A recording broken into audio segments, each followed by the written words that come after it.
അപ്പോൾ നമ്മുടെ അടിപൊളിയായിട്ടുള്ള ബീഫ് പെരളൻ റെഡിയായി. ഞാനിത് ഇനി പൊറോട്ടയുടെ കൂടെ കഴിക്കാൻ പോണേ. ഇന്ന് ഞാൻ പൊറോട്ടയും ബീഫ് പെരളനും ഒക്കെയാണ് കഴിക്കണേ. ഇത് സൂപ്പർ ടേസ്റ്റാണ്, വെരി ഈസിയാണ്. ഹലോ ഗായ്സ്, ഇന്ന് ഞാൻ ഉണ്ടാക്കാൻ പോണത് ബീഫാണ്. ഇത് 2 കിലോ ബീഫുണ്ട്. ഇത് ഞങ്ങൾ വാങ്ങിച്ചിട്ട് കട്ട് ചെയ്ത് കുറച്ച് മഞ്ഞൾപ്പൊടി, മുളക് പൊടി, കുരുമുളക് പൊടി, ഉപ്പ് ഇത്രയും ചെയ്ത് മാരിനേറ്റ് ചെയ്ത് ഞാൻ ഫ്രിഡ്ജിൽ വെച്ചിരുന്നു. ഇന്നലെ വൈകിട്ട് രാത്രിയാണ് അത് ചെയ്തത്. ഇപ്പം ഇന്ന് രാവിലെ ഞാനെടുത്ത് ഇത് ഉണ്ടാക്കാൻ പോവുകയാണ്. അപ്പോൾ ഇത് ഞാൻ ഉണ്ടാക്കുന്നത് നമ്മുടെ ഫേമസ് ആയിട്ടുള്ള റിമി ടോമി ഒരു റെസിപ്പി പറഞ്ഞായിരുന്നു ശ്രീകണ്ഠൻ നായരുടെ ഷോയിൽ. അതേ മോഡലിലാണ് ഞാൻ ഉണ്ടാക്കാൻ പോകുന്നത്. അതെങ്ങനെയാണെന്ന് കാണിച്ചു തരാം. ആദ്യം തന്നെ കുക്കർ എടുക്കുക. കുക്കറിൻ്റെ അകത്തേക്ക് ഇതേ ഞാൻ സവാള, പച്ചമുളക്, ഇഞ്ചി, വെളുത്തുള്ളി, കറിവേപ്പില, മഞ്ഞൾപ്പൊടി, മുളക് പൊടി, ഗരം മസാലപ്പൊടി, പിന്നെ എന്താ ഉപ്പ് എല്ലാം ഇട്ട് കൊടുത്തിട്ടുണ്ട്. ഇനി ഇതിലേക്ക് കുറച്ച് വെളിച്ചെണ്ണയും കൂടെ ഒഴിക്കുകയാണ്.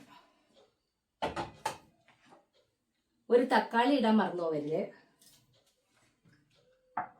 ഇനി വെളിച്ചെണ്ണയാണെങ്കിൽ ഇവിടെ ഇരിക്കണ്ടേ. അപ്പം ഈ വെളിച്ചെണ്ണ അങ്ങ് ഇടുവാണ്. കുറച്ച് കട്ടയാണ്. ഇതൊന്ന് നന്നായിട്ടൊന്ന് മിക്സ് ചെയ്യണം. അത് കഴിഞ്ഞ് വെളിച്ചെണ്ണയും കൂടെ ഇട്ട് നല്ല രീതിയിൽ മിക്സ് ചെയ്തിട്ട് കുക്കർ അടച്ചിട്ട് അത് ഒരു വിസില്. ഇവിടുത്തെ ബീഫ് സോഫ്റ്റ് ആയിട്ട് ഉള്ള ബീഫാണ്, പെട്ടെന്ന് വേവും. അപ്പോൾ ഒരു വിസിൽ കേട്ട് കഴിഞ്ഞാൽ ഒരു 5 മിനിറ്റ് ആകുമ്പോഴത്തേക്ക് അത് തുറക്കാം. നാട്ടിലാണെങ്കിൽ 3-4 പ്രാവശ്യം വിസിൽ കേട്ട് അത് സ്റ്റീമൊക്കെ പോയതിന് ശേഷമാണ് തുറക്കാൻ പറ്റുള്ളൂ. അത് ഞാൻ നല്ല രീതിയിൽ ഇത് മിക്സ് ചെയ്തിട്ടുണ്ട്. ഇനി ഞാനിത് ഗ്യാസേൽ വെച്ചിട്ട് ഒരു വിസിൽ കേൾക്കുമ്പോൾ ഓഫ് ചെയ്യും.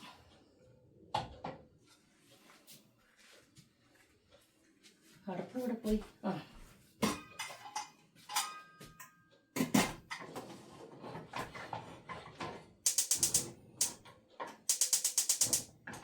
ഒറ്റ വിസിൽ മതി കേട്ടോ. ഇവിടുത്തെ ബീഫ് ആയതുകൊണ്ടാണ്. നാട്ടിലാകുമ്പം കുറച്ച് നേരം കൂടെ വേവണം. അപ്പൊ ഇതിവിടെ ഇരുന്ന് വേവട്ടെ. ആ സമയത്ത് നമുക്ക് ഈ ഉരുളിയിൽ ഞാൻ ഗ്യാസ് ഓൺ ചെയ്തു. ഇതിൻ്റെ അകത്ത് വീണ്ടും കുറച്ച് സവാള, പച്ചമുളക്, ഇഞ്ചി, വെളുത്തുള്ളി എല്ലാ സാധനങ്ങളും, അതുപോലെ തന്നെ തക്കാളി ഇതെല്ലാം ഇട്ടിട്ട് കുറച്ച് പൊടികളൊക്കെ ഇട്ട് വഴച്ചെടുക്കാനുണ്ട്. അപ്പൊ ഇത് വേവുന്ന സമയം കൊണ്ട് നമുക്കിത് ചെയ്യാം. അപ്പൊ നമ്മുടെ ഉരുളി ചൂടായി. ഞാൻ വെളിച്ചെണ്ണ ഒഴിക്കാൻ പോവാണ്. അപ്പൊ ഈ നമ്മുടെ കുക്കറിലിട്ട എല്ലാ സാധനങ്ങളും ഇവിടെയും ഇടണം. അത് കഴിഞ്ഞത് നല്ലതായിട്ട് വഴറ്റണം. അപ്പൊ പെട്ടെന്ന് ഇതൊക്കെ ചെയ്യാനായിട്ട് നമ്മൾ 2 അടുപ്പിൽ ഒപ്പം ചെയ്താൽ അപ്പൊ കാര്യങ്ങളൊക്കെ പെട്ടെന്ന് കഴിയും. അപ്പൊ ഇത് എൻ്റെ ഒരു സബ്സ്ക്രൈബർ ചോദിച്ചായിരുന്നു. ഞാൻ ഒരു ബീഫ് ഗ്രേവി അപ്പത്തിന്റെ കൂടെ കഴിക്കുന്ന ഷോർട്ട് വീഡിയോ ഇട്ടിട്ടുണ്ടായിരുന്നു. അപ്പൊ അതിൻ്റെ അകത്ത് എൻ്റെ ഒരു സബ്സ്ക്രൈബർ ചോദിച്ചതാണ് ഈ ബീഫിന്റെ റെസിപ്പി ഇടുമെന്ന്. അപ്പൊ ആ റെസിപ്പിയാണ് ഞാനിപ്പോൾ ഇടുന്നത്. അപ്പൊ അതേ എണ്ണ ചൂടായി. ഇപ്പൊ ഞാൻ പെരിഞ്ജീരകം കുറച്ച് ഇട്ട് കൊടുക്കുവാണ്.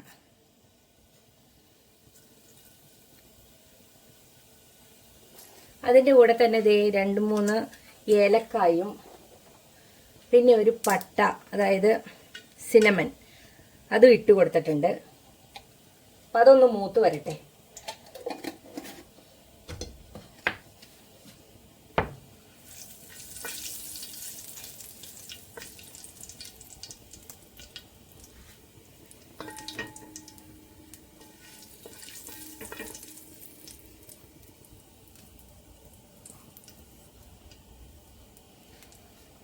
അപ്പം ഇത് നല്ല മൂത്ത മണമൊക്കെ വരുമ്പോഴത്തേക്കും നമുക്ക് നമ്മുടെ ഉള്ളികളും ഇഞ്ചി, വെളുത്തുള്ളി എല്ലാം ഒന്നിച്ചങ്ങ് ഇട്ട് കൊടുക്കുവാണ്.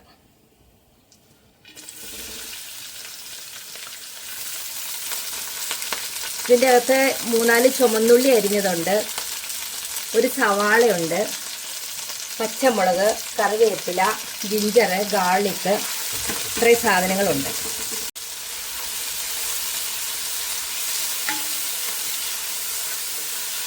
ഇത് ഇതിൻ്റെ അകത്ത് കിടന്ന് നന്നായിട്ട് മൂത്ത് വരണം.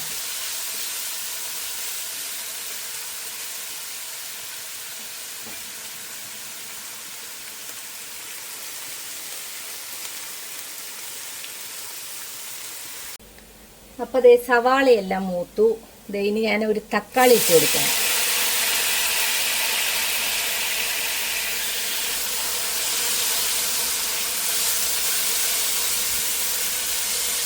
തക്കാളി ഇവിടെ കിടന്ന് മൂത്ത് ചെറുതായിട്ടൊന്ന് വാടിക്കഴിയുമ്പോഴാണ് നമ്മൾ നമ്മുടെ പൊടികൾ ഇട്ട് കൊടുക്കുന്നത്. അപ്പോൾ ഞാൻ ഈ പൊടികളെല്ലാം എത്ര അളവുകളൊക്കെ ഞാൻ ഡിസ്ക്രിപ്ഷനിൽ ഇട്ടേക്കാം.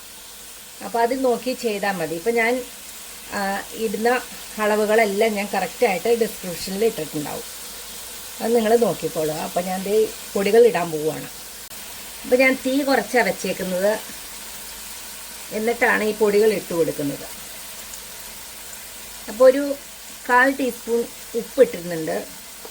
പിന്നെ 1 teaspoon chilli powder, 1/4 teaspoon turmeric powder,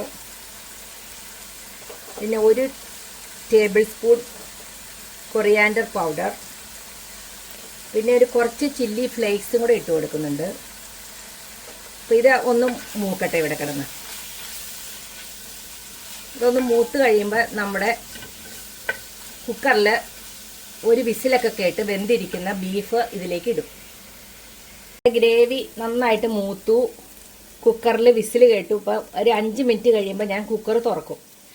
അത് കഴിഞ്ഞ് അപ്പോൾ അതിൻ്റെ അകത്ത് നിറച്ച് വെള്ളമൊക്കെ ഉണ്ടാവും. ബീഫിൽ നിന്ന് വെള്ളമൊക്കെ ഇറങ്ങിയാണ് അത് വെന്തത്. അപ്പോൾ അതെല്ലാം കൂടെ നമ്മൾ ഈ ഉരുളിയിലേക്കിട്ട് വെള്ളമൊക്കെ പറ്റിച്ച് ഒരു ഗ്രേവി പോലെ ആക്കിയെടുക്കും. അങ്ങനെയാണ് ഇതിൻ്റെ ഗ്രേവി നല്ല തിക്കായിട്ട് വരുന്നത്. നമ്മുടെ ബീഫ് വെന്ത് കഴിഞ്ഞു. ഇത് ഞാൻ തുറന്നിട്ട് നമ്മുടെ ഗ്രേവി ഉണ്ടാക്കിയേക്കുന്നതിലേക്ക് ഇടാൻ പോവാണ്. മസാലയൊക്കെ വഴറ്റിയേക്കുന്നതിലേക്ക്.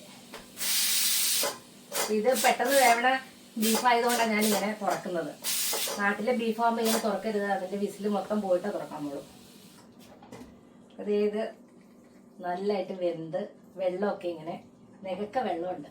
അപ്പോൾ ഇത് ഈ മസാലയിൽ കിടന്ന് വെള്ളം പറ്റി നല്ല കുറുകി വരും. പിന്നെ മുകളിൽ വേണമെങ്കിൽ ഒന്ന് കടുക് വറുത്തിട്ടാൽ മതി.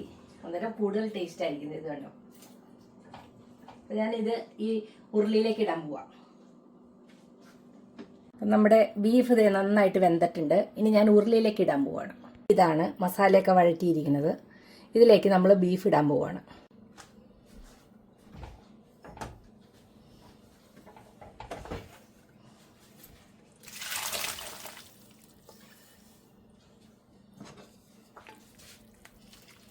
ഇനി ഇതിൽ കിടന്ന് ഇത് ചെറുതായിട്ട് വെള്ളം പറ്റി വെന്ത് വരണം.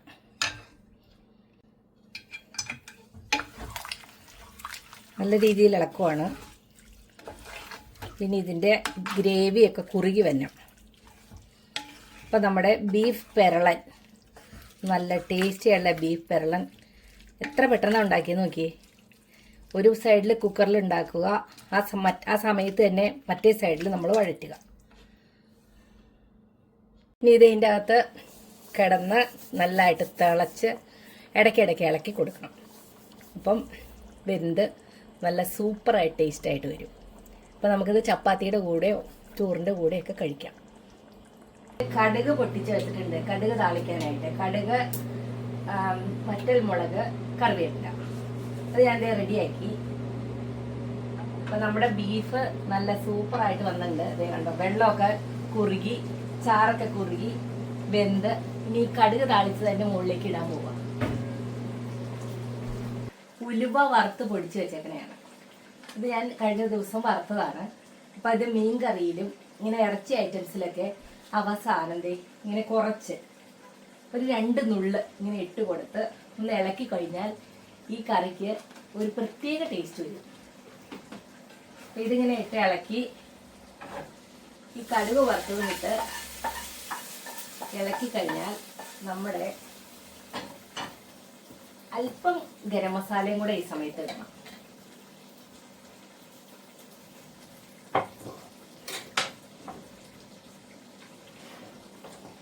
ഒരല്പം ഗരം മസാല എല്ലായിടത്തും ഒന്ന് സ്പ്രെഡാക്കി കൊടുക്കുക.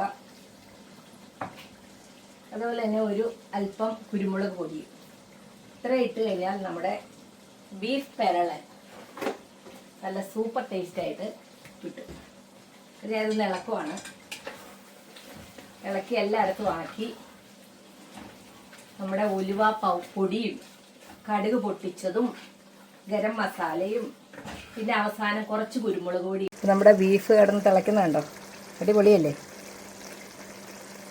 ഇതിന് ഞാനൊന്ന് അടച്ച് കുറച്ച് നേരം വെച്ചേക്കാൻ പോവുകയാണ് ഓഫ് ചെയ്തിട്ട്. ആ ഫ്ലേവറൊക്കെ അതിൻ്റെ ഉള്ളിലേക്ക് തന്നെ ആയിട്ട് നല്ല അടിപൊളിയായിട്ട് കിട്ടാനായിട്ട്. തീ ഓഫ് ചെയ്തു. സൂപ്പർ കറിയാണ്. ഒരു പ്രാവശ്യം ഇങ്ങനെ ഒന്ന് ട്രൈ ചെയ്ത് നോക്കുക. ഇത് ഈസി അല്ലേ? അപ്പം നമ്മുടെ അടിപൊളി ബീഫ് പെരളൻ റെഡി ആയിട്ടുണ്ട്. അപ്പം എല്ലാവരും ഇതൊക്കെ ട്രൈ ചെയ്ത് നോക്കുക. അടിപൊളി റെസിപ്പിയാണ്. അപ്പം വീഡിയോ കണ്ട എല്ലാവരും ഒരു കമൻ്റ് ഒക്കെ ഇടണേ. Thank you for watching. See you in another video. By.